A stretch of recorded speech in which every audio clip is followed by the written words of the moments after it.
有人说，关系里最令人心寒的行为，冷暴力排第一，而所有人里面最会冷暴力的人就是回避型，所以网上也出现了各种反制回避型冷暴力的方法了。如果你看过这些方法，我猜可能你也多多少少遇到了这方面的一些问题啊，遇到了一个回避型的人表现出一些冷暴力，或者你自己就是那个人。所以今天我想和大家聊一个很关键，但是很容易被忽略的问题，就是回避型表现出的冷和冷暴力表现出的冷并不是一码事。确实这两者非常的像，他们都是在吵架矛盾的时候不沟通不交流，有话不直说，想躲起来静静，甚至整个消失掉。作为被动方当然很容易感觉到吃瘪了。你问 What can I do for you？ 他说I'm fine, thank you。 那这两者不同在哪里？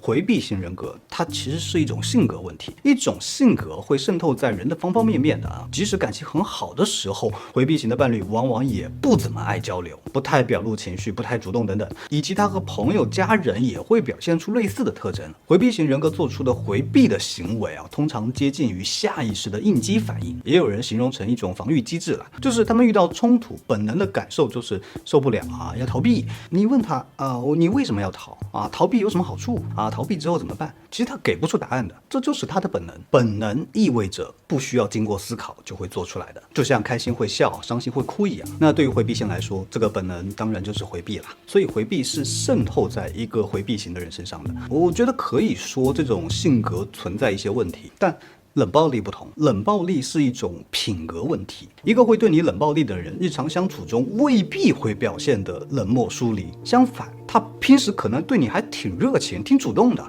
啊。直到两个人发生冲突的时候，他突然开始玩高冷、玩消失。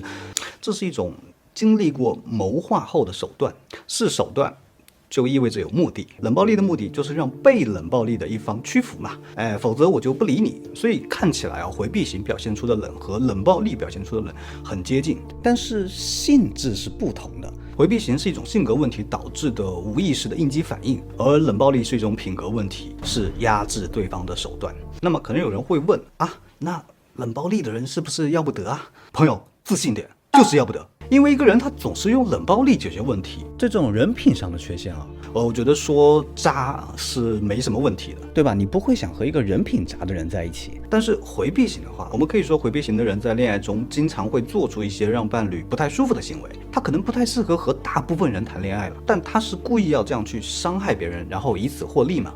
其实不是了。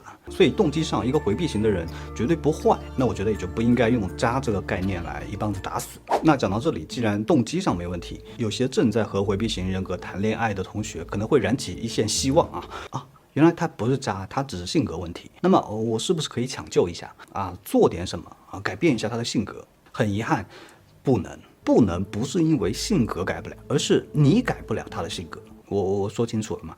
就是说，只有当一个人内心觉得我想改的时候，性格才可能会改，而不是你想我改我就能改。所以在和一个回避型的人进入一段关系这件事上，我觉得选择可能比努力更重要一些。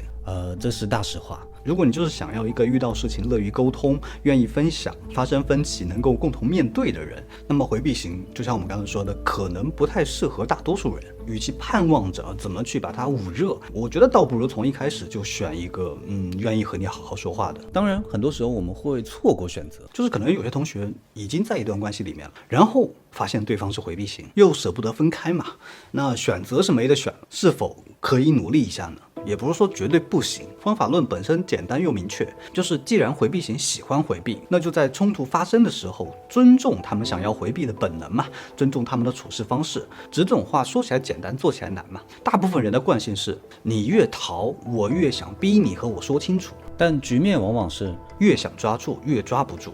而要搞定回避型的人，就得允许对方暂时逃避这件事情可以发生。其实真正难的是这一点，因为大家很容易打心底里冒出一个问题：凭什么他在那摆烂，我还得反过来理解他给他空间谁不是宝宝，谁没有情绪？所以哪怕是勉强自己给对方空间了，通常也不过是暂时性的把这种焦虑给压制住，结果就是自己觉得很憋屈嘛。因为对面的诉求就是回避，不需要你的配合就可以独自完成。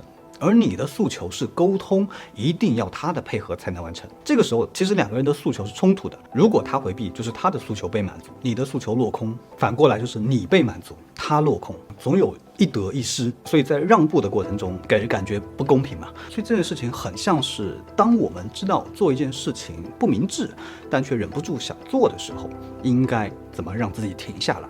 对，其实是一个问题。那我自己也尝试过一些方法，比如给自己发信息，和自己对话，或者站在上帝视角来想象一场自我审判，再就是转移注意力这些朴素的东西。我觉得首要问题不是这些方法有没有用，而是我在这种时候拿不出能动性去主动的做这些。人在这种时候就是不可能那么理性的。最后我试下来我觉得苏格拉底式提问法，也就是通过问问题来引导思考，发现真理和揭示矛盾的一种方法，是一个非常棒的思路，强烈推荐哦。就是你可以接连的问自己一些问题，比如当下这个时候你就一定要和对方沟通，是出于解决问题还是其他原因？如果不能解决问题，那么当下这种硬聊是否有意义？如果没有意义，那还要不要做？如果是其他原因，那这种聊天是否能达到目的？如果不能，那还要不要做？当然问题可能不止这些也不是固定的模板，但你会发现这种方法的好处是，你不需要准备什么，你只要把第一个问题问出来，后面你自己就会接触第二个、第三个，直到问到最后，一定能得出一个接近于真理的答案。它不是硬生生的传授知识或者给出方法，而是通过提问来激发思考、质疑和自我发现。这个对我来说是很管用的，希望也对你有帮助。所以回到结论上，如果对方是在冷暴力，这属于一种品格问题，品格问题要不得。如果对方是回避型，首先选择大于努力，其次是上面说的能够让自己冷静下来的苏格拉底式提问法。我们也能看出来和回避型相处的确本身是比较搞心态的，而且也很考验我们的心态。所以一个人如果能和回避型的人相处得很好，那我觉得他一定是一个内心强大且稳定的人。那祝大家都能成为这样的人。I'm fine, thank you.